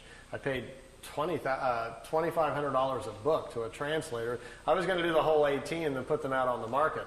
And I just gave up. I couldn't afford it for one thing. And about that point is when I decided to get out of the Figu, so I just gave up. And I had put the whole thing on audio tape, so I figured that was enough. And then I picked out the more interesting parts of all the notes and put it in the Pleiadian mission book and stopped there. It's just too big of a task, to do the whole thing. There's also some other books that Billy didn't give me, but which I read over there. There was 2 more books that Wendell doesn't have and I don't have. There's actually 20 sets of the books. But the last 2, there's very little information from the ETs at all in it. The last 2 are all about the people in the house arguing. All the fighting, people were suing each other. One guy called the sheriff on another guy, and there's somebody sleeping with somebody. It's just a big soap opera, and that's why he never released those. He never gave them to Wendell either. It's a real interesting study of what happens to a small group of people in a remote area when something like this happens to them. They were just overwhelmed with it, and the human condition went crazy. So now, none of us would do anything like that, I'm sure. But yes, I could write a whole other book just on the soap opera of my life inside the Figu, all the stories and everything. But I'm not so much into the messenger, I'm into the message, so I really wasn't looking at any of that. I went over there for my own self to get educated, and that's all I really paid attention to. Well, let's take a little seat break. I see a lot of people squirming. And men's room this way, and ladies' room is that way. And I'll be at the table. He's down and they're punching everything. You might want to squirm around in your seats just a little bit so you can see the TV. I've got a little extra videotape you might kind of enjoy. I mentioned earlier about those of you who on the way home tonight might catch a ride and get to go see a few things. What kind of food? Meier says he never saw them eat anything but like apples and peaches and oranges, just fruits and stuff. They don't eat. He says in their homes there's no kitchens. They don't make meals. He says basically they almost don't eat. They would just go nuts at a Jack-in-the-Box, I imagine, He says they kind of munch. He says they don't have to eat very much. They eat very small quantities. And something in their atmosphere controls their metabolism. They don't get hungry very often. And they don't sleep very much. They sleep like an hour and a half and 2 hours on a 24-hour-a-day cycle. But he says they're in deep REM within a couple of minutes. They just fall out like they're dead. They wake up in about 2 hours. They're totally revitalized. And a lot of them sleep even less than that. So he says they're far more mental. They've gotten to a point with their own evolution where they're more in control of their whole body mentally. And so things are a little different. We're a little out of control with our bodies. So, what I've got on the tape, I've been up here a couple of times before, and usually I try to bring some new things for every time when I come around. I've got several tapes laying around the house that I've gotten in various places. What's on this tape? And I wasn't going to show the tape of the other planets and the mothership of Jupiter and the dinosaurs and things, but I had 4 or 5 people ask me at the table, so I think it's on this tape. So we'll start it up and see if it's in the right spot. So I should tell you a little bit about what it is. So I know this is a fringe group, but I don't want anybody falling off their chairs there. So. Imagine, if you will, that you did get a chance to ride on one of these, and you said, just as a lark, gee, could you take me up and show me some other planets? And they do, and you start seeing satellites and other equipment around Mars and so forth, and start asking questions. And they tell you, well, there are projects going on your own planet that are already going up to the moon and Mars that they're not telling you about. And these satellites you're looking at and this equipment is part of joint efforts by America and Russia in one group, and also the Germans, the technologists who survived World War II and went on their own, are already building communities up there. They're way ahead of everybody else. So there's some stuff up here that you're not seeing on the evening news. So I'm going to show you a couple of those things as well. At one point, Billy asked if it was possible to go back in time and actually see dinosaurs. He was just kind of goofing to see if it was possible. And they says, well, yeah, it's possible if you would like to do that. So the pictures, there's 4 or 5 pictures on here of dinosaurs and of a prehistoric Earth. Like I tell everybody, I can't tell you if they're real or not. They're just interesting to kind of look at. He says he went back in time to a prehistoric planet, that he actually got out of the ship and saw prehistoric creatures. He got back in the ship with his camera and took some pictures of them. So those should be on here too if I've got the tape anywhere close to the right place. And then I've brought with me, which I haven't shown in quite a while, just for you to see. It's a few minutes of the crafts flying in and zipping around a little bit. There's several different segments, and we can look a little bit at that. And then I want to go over some of the mind and spirit things. Last time I was up here, we talked about doing like a workshop on the weekends for people that were interested in more of the spiritual stuff. And we're thinking about doing one this Saturday, but that's not working out. So I'm going to go over a little bit tonight about what we do at the workshops, and I'll give you a taste of what we'll do. And then for those of you that are interested, we'll get together with Charles, and we'll come back up this summer sometime when we can get it organized. And then we'll do it on a weekend. We can do it 1 day or 2 day. If we do all of it, it takes me 2 days just to get through everything, if there's enough of you that are serious about doing it. I have my own copper pyramid that Billy made for me that we use in groups, and I'll teach you some meditations, and I'll teach you some of the mind things, different areas of your mind, how to use the symbols and find them. So it's kind of fun stuff if you're interested in following that kind of path, as well as we'll go over some things about the universe and how our cycles, our incarnation, how the rings are formed, and we'll have some fun with that and try some things. So we'll do a little bit of that tonight. I'll go over it just a little bit. So let me see where I'm at on this tape and see if I'm anywhere close to where I want to be. Oh yes, here's Venus. Its first flight around our solar system. Here's a picture of Mars. By the way, this is not a professional tape. As you can see, these pictures are in a picture album, and I've just got my camcorder out, and Wendell and I are flipping through the pictures. So this is not a produced tape for you to look at. So it'll probably never be on the market, but at least you get a chance to see some of these pictures. This is Mars just from a different direction with the sun very bright on it. Now, here is Mars, but here's one of these satellites. It's in orbit around Mars, made on Earth, unannounced, and is in orbit. This is the spring of 1976, and this device is in orbit around Mars. I don't know exactly who made it or who put it up there. Here's another one. This is Mars again, and here's the light panels, solar panels, and the satellite equipment in orbit around Mars again. This is a different one. This is a dust storm on Mars. Billy wanted to get close and try to take pictures of artifacts. You've all heard about some of the Sidonoplasma on Mars, about the face on Mars that Richard Hoagland and other people have been looking into. Billy published a paper back in the 70s talking about that. There was a race of people lived on Mars. They had a terrible catastrophe about 186,000 years back. At the time, there was about 40 million people killed on Mars, and they're all gone now, of course. So there were societies there, and we will find quite a few remains of their civilization once we get up there.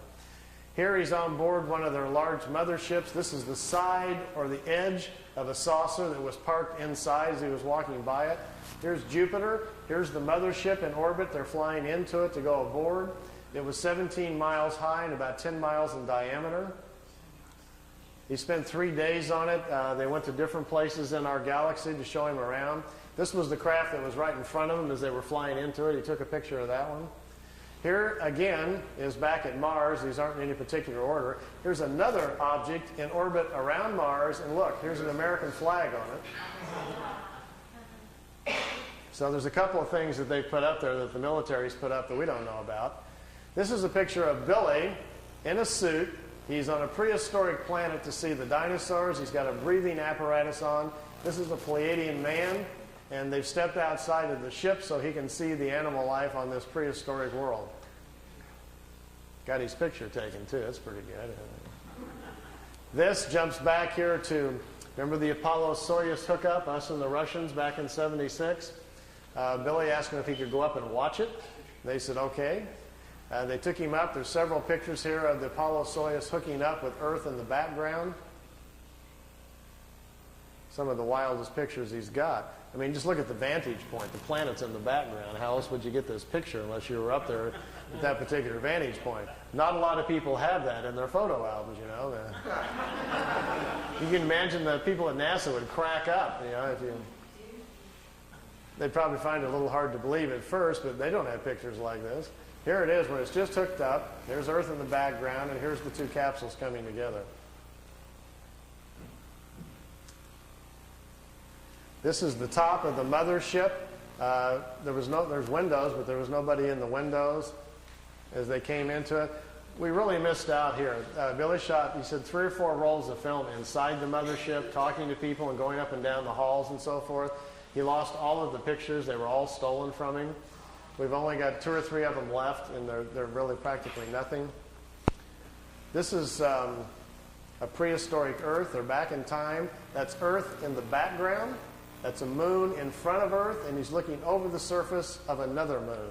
At that point, they told him there were 2 moons in orbit around planet Earth. We think we're about 60 million years back. Here's another picture over the surface. Neither one of those moons is currently the moon that's in orbit now. The moon that's in our orbit now, they say, has only been there around 5 million years. Look at this one. This is another piece of equipment in orbit around Mars, and it's huge. It's like a space station, and it's in orbit around the planet. It's also from Earth. We haven't heard anything about that, have we? Here's the dinosaur pictures.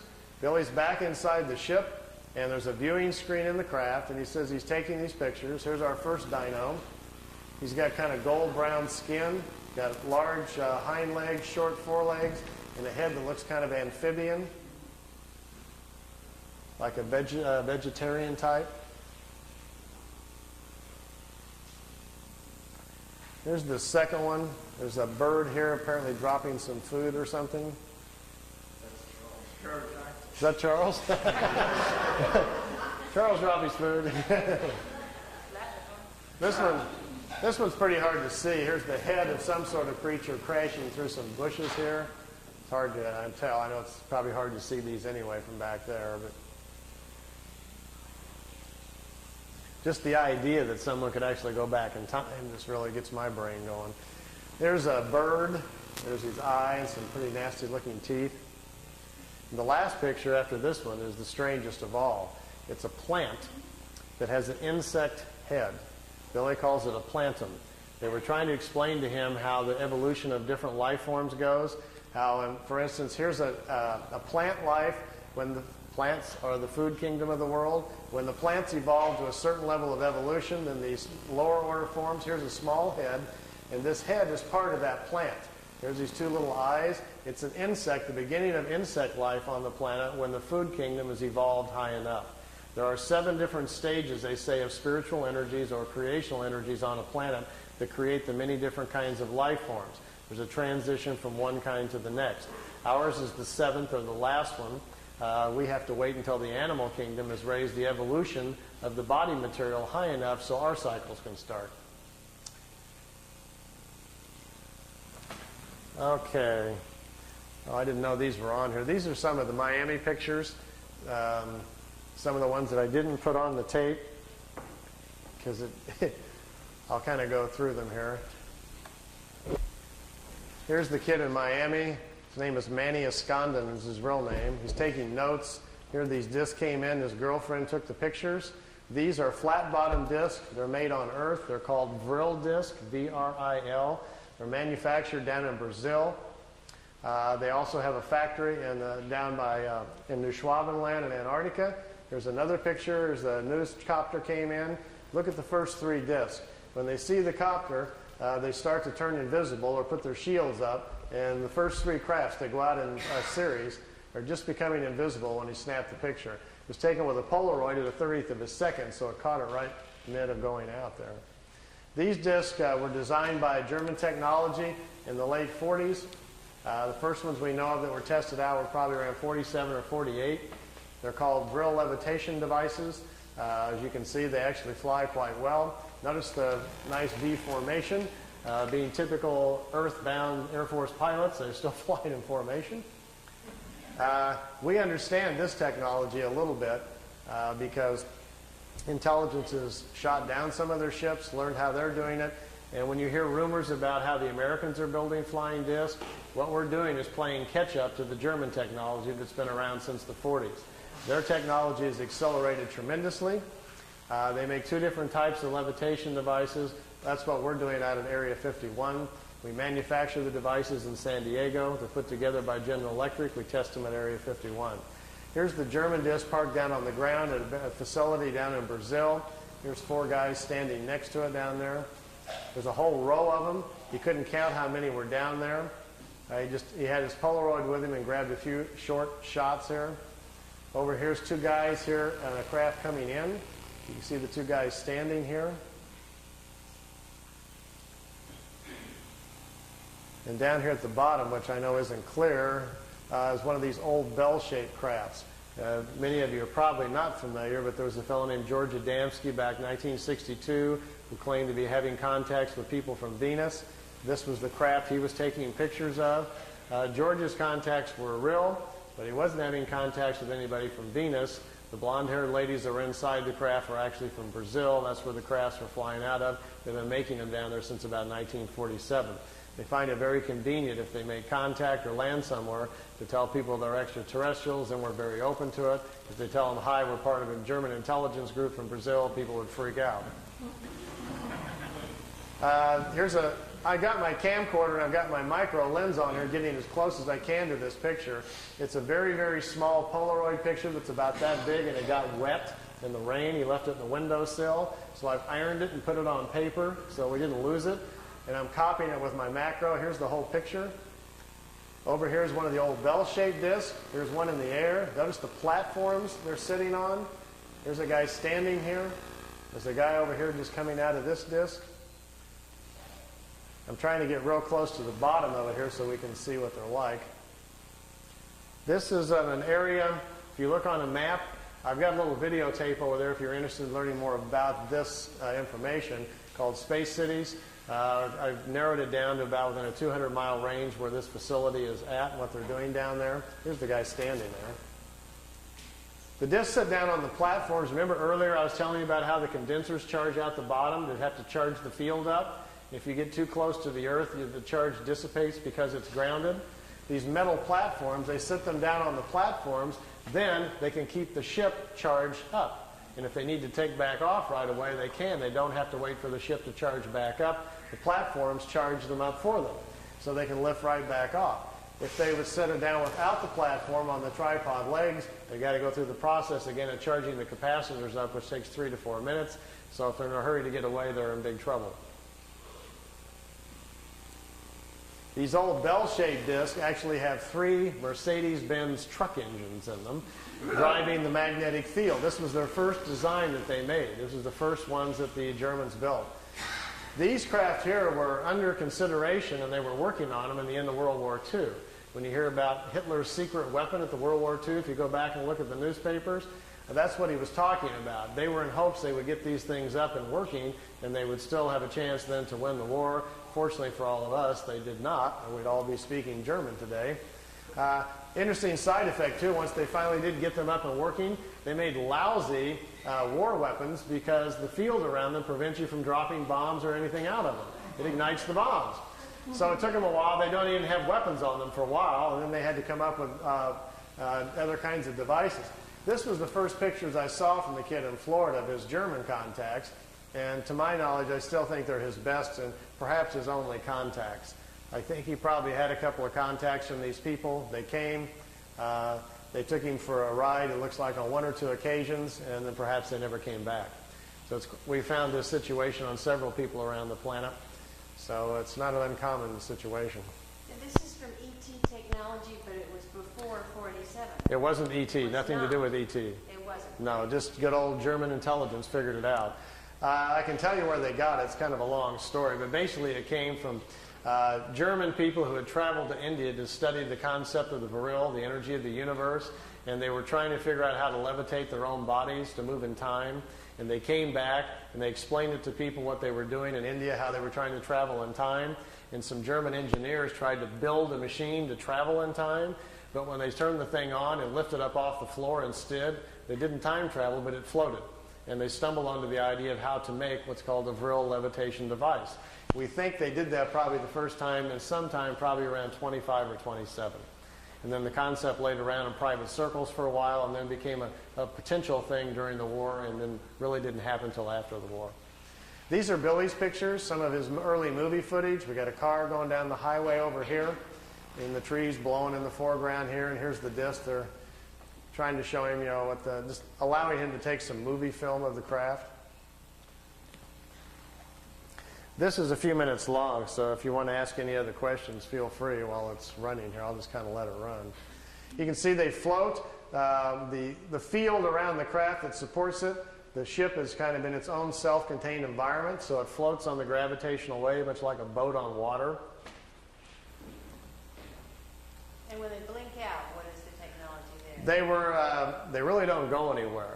They figured out how to make them invisible to our eyesight by controlling the frequency of the field around the disk.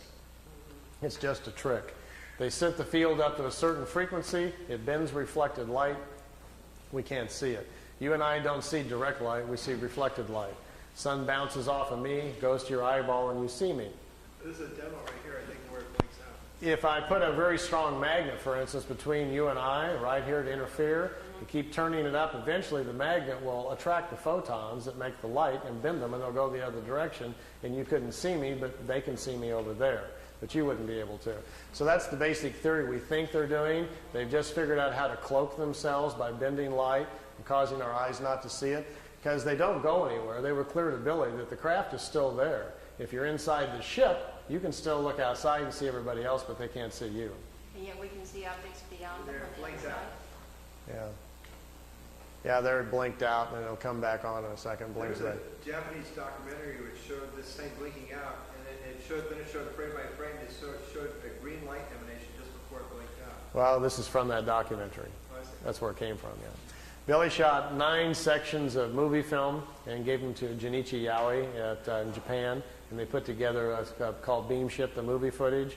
Originally it was called, a film came out in Japan called Contact, and then the Contact bombed at the box office. Nobody showed up to watch it. And they previewed it in Kansas City about 1982 or something like that, and people booed the movie. They didn't believe it at all, so they took it off. And so then it came out on videotape like 7, 8 years later, and all this footage was on it. Nobody was too interested in looking at it. See how the craft just kind of floats? Let me move on down because there's several on here. And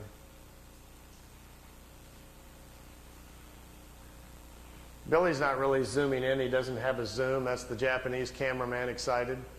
What you're looking at is Billy was in his living room showing this footage on his own movie projector, and the Japanese came over with their video camera in the living room sitting next to him, and they're taping off of his screen. So that's where we get this. Here's another section of it flying in. I'll kind of fast forward through some of these because I think it's kind of long. So, how many ships can you look at, huh? This one's kind of cute because he's walking out in front of his camera, and he's trying to get them to perform some maneuvers, do something sensational for the camera, and they don't understand what he's talking about. And he will eventually get bored and just quit. Then there's the craft setting out there, floating out in the background.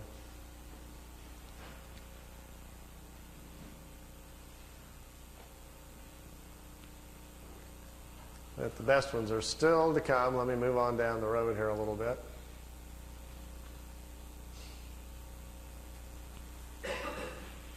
The ones that are made by the Germans or by anyone else on this planet, how far can they go? We're not sure. We think the Germans have pretty much solved the whole problem. From what we understand, they are able even now to, they're going to other worlds. We don't know the distance with which they can go. We don't know for sure whether or not they've figured out how to be interdimensional or not. The ones that we're building are very beginning stages things where the crafts are still taking off with rockets. They get up in the air, they turn the drive on, and then the craft then operates from there. They're not taking off and landing with the drive units. We're a little behind in the technology here. Here's 3 of them out there floating around.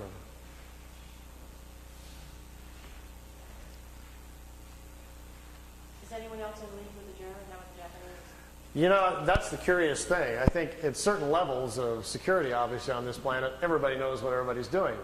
So it's at some point up there in higher levels, everybody knows what the Germans are doing, what the Americans are doing. We don't know. We're the last ones to learn about it. But I tend to think that the Germans have probably, I like this one, that races across and then wobbles. There is some cohesion, if that's the word, between America, England, and Germany, but I'm not sure exactly what it is. I think we've tried to get along with them at some point to get information from them, but the people in Congress know that the United States is not interested in having open contacts with a renegade band of Germans. Everybody's going to yell Nazis and scream, and it's not going to work. Are we dealing with the Nazis? Apparently not. After the war, they were very fragmented, separated, and went their different ways. The group that's building these discs, apparently, are the ones in Brazil, and the other factories over in Tibet, apparently have gone off planet, met ETs, and become very spiritual oriented on their own quest, and don't hang out with the others any longer.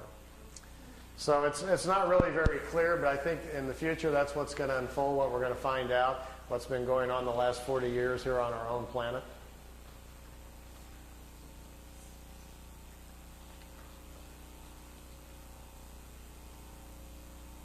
Notice when they go to the right or left, they have to tip it up, and then it kind of staggers to the right, staggers to the left, like an old Star Trek episode or something.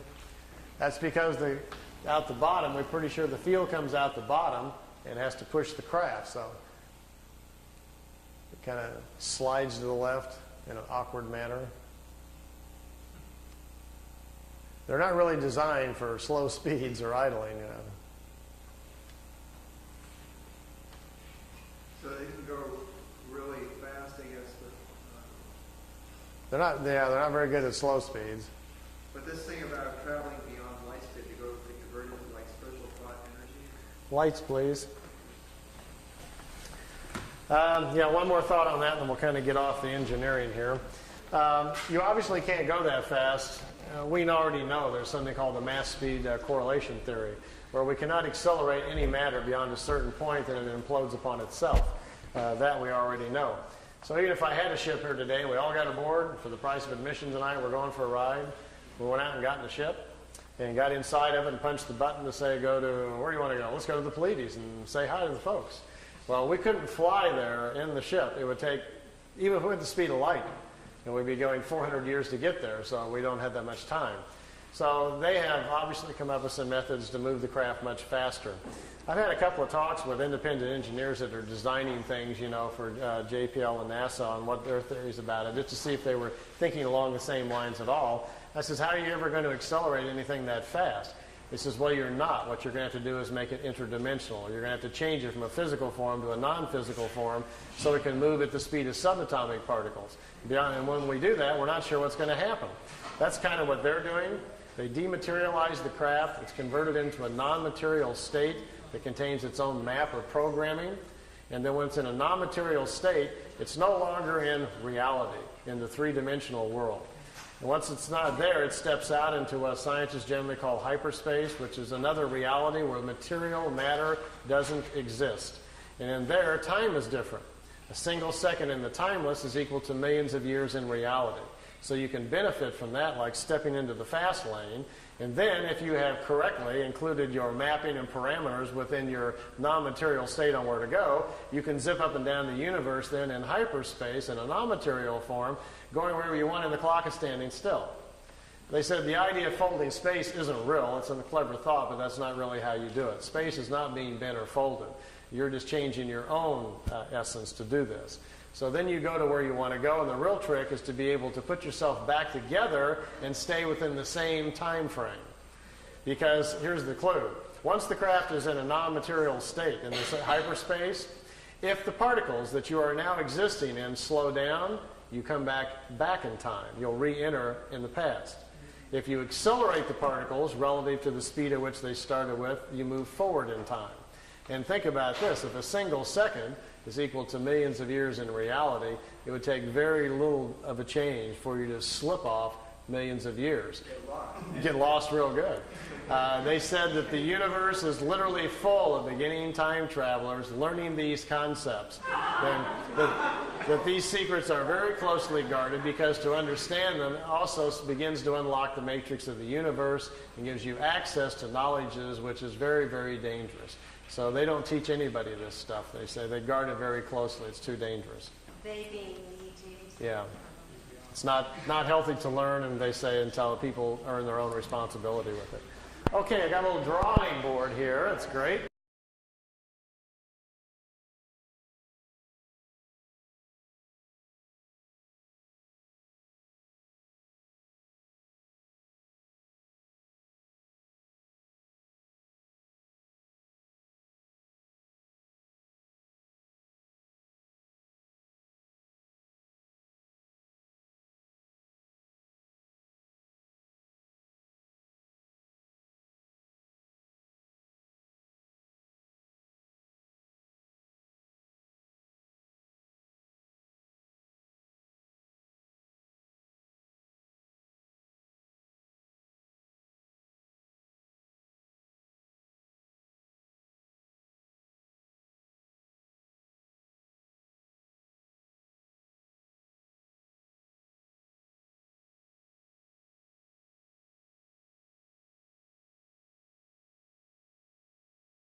Can I have them now? They're all mine? They're all yours. Okay, thank you.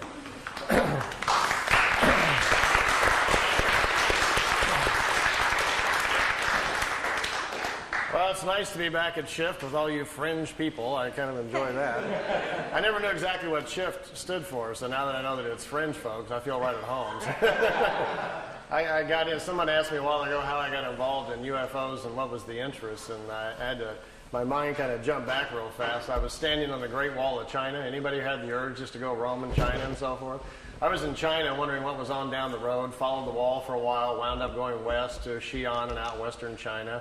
And as you keep searching for things in life, your questions get bigger. You go out there like to solve a few things like, who am I? How do I fit into the scheme of all this, And then you find out that every time you cross the border, somebody's got a whole new set of answers, knows everything about it, and thinks that they have all the answers. So you cross another border and almost have to start all over again. So there was the journey out through China into Tibet and down to Japan and over into Egypt and so forth. And after running through a few countries, I had heard that there was a gentleman in Switzerland who apparently was having contacts and conversations, if you will, with someone from another planet. And I thought, oh, here's some good stuff. Let's go check that one out. So I saw the pictures, these beautiful, clear daytime pictures of these craft that were supposed to be from another planet.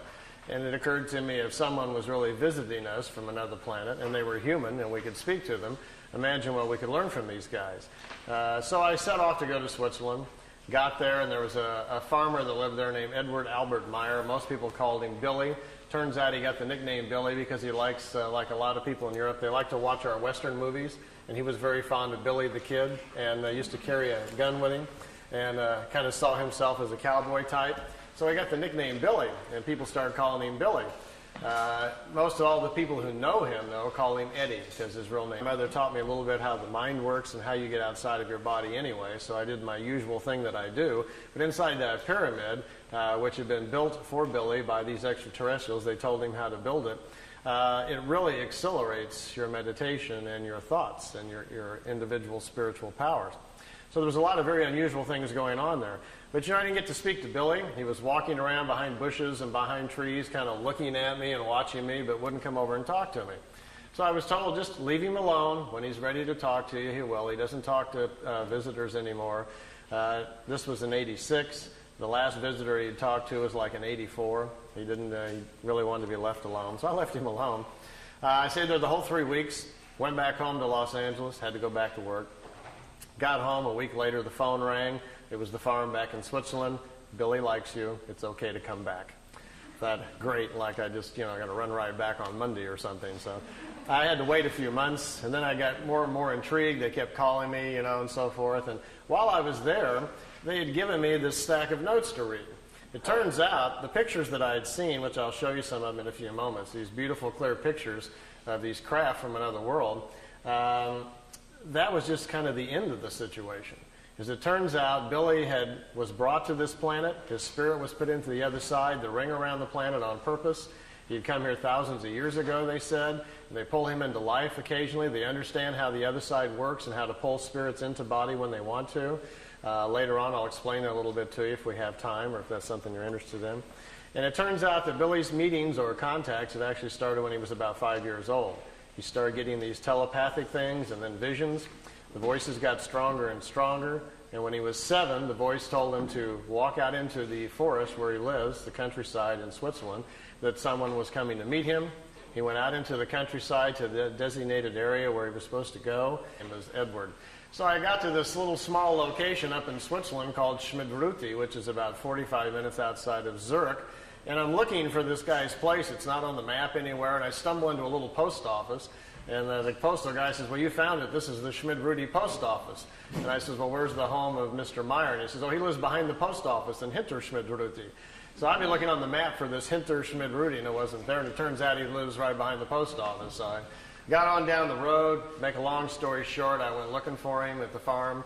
And turns out he'd become kind of a recluse, didn't want to talk to anybody. He'd had contacts for several years. The European press had just, done nothing but almost ruined his life through ridicule and drawing attention to him and calling him names and so forth. And so he'd had a very difficult time for a while, and it kind of closed himself off to the outside world. He had pulled about 15 people around him to kind of help him with his information. They'd been drawn to come to live with him. So they were all there, and I had a little chat with them, and they were all very angry and upset. How dare I come to the farmhouse, blah, blah, blah. And I said, well, I wrote you a letter. And he says, what is your name? And I said, my name is Winters, Randolph Winters. Oh, we've been waiting for you. We have some things to talk to you about. He says, okay, let's talk. Turns out that they were interested in me and wanted me to know if I could stay for a while, which I did. And I stayed there for 3 weeks. And I painted the barn. I went out and worked with the cows and did fencing and had an accident on a tractor where the tractor fell over. We had great fun as the tractor tumbled down the hill of misses and flew over my hills. Had some exciting times for 3 weeks. I found out we had a secret underground pyramid they had built underneath the building over there, a very large full-frame copper pyramid that you could go down into the chamber, crawl up inside of, and sit down on the thing. And I tell you, you go off planet right there. This thing has an accelerator on top of it that sends your mind off into different places. When I was young, and he says a pear-shaped object, not a round disc or a wedge or anything like that. It looked like a big pear. Remember, this is a 7-year-old boy reporting what he's seen. To him, it looked like small at the top and came down and came out at the bottom like a pear shape. It was chrome, very bright. Couldn't look at it. It was too bright. And it didn't set on the ground. It floated off the ground. And as he was looking at it, suddenly an elderly-looking gentleman with white hair came walking towards him. He didn't even see how the fellow got out of the craft. Came walking towards him, took his hand and led him back to the ship, didn't say a word. Went inside of this ship. He was set down into some sort of small chair. There was a device spinning around his head. Still, the man had not said anything. And the device, as it started spinning, he said, then everything came clear. As he was sitting in there, suddenly all of his former lives came to him. Who he was, where he had come from, this other planet where he had come from came back to him. They were restoring all of his memories from the previous lives that they had worked with him. They were getting him back up to speed so he could make a decision if he wanted to be involved with them again during this lifetime. He says within a few moments, all of the memories came back, and then they open up something very important, which some of you may be working with. You may be aware that there is a language that spirit can communicate with. It's not a spoken language. It is a language of symbols. The Hindus call it the sacred symbols, or combinations thereof. These are images that you portray in your mind's eye during meditation that open up doorways for you into other areas of thought. It also allows you to make connections with older life forms, your higher self, gets into your Akashic or etheric records so you can find out things about yourself and other people. But this is a language that exists in everybody. It's kind of like part of your operating system, but you've never used it. You don't know the files on your hard drive, so you never bother to go looking for it. Well, if they open that up, like they did young Eddie inside the craft that day, and you have full faculty of that language, imagine the things you could go exploring tonight after this meeting if you understood that language. You'd be very excited to get into a meditative state and use your new language to communicate suddenly with other life forms, people on other worlds. You can even communicate with people on the other side if they choose to answer back. So you can do a lot of things and find out a lot of information. And most importantly, you can communicate or send signals directly to creation, the creative source, which is an infinite number of spirit forms just like ourselves, who we all have evolved to the point where they know how to create and run universes, and you sometimes will get answers back.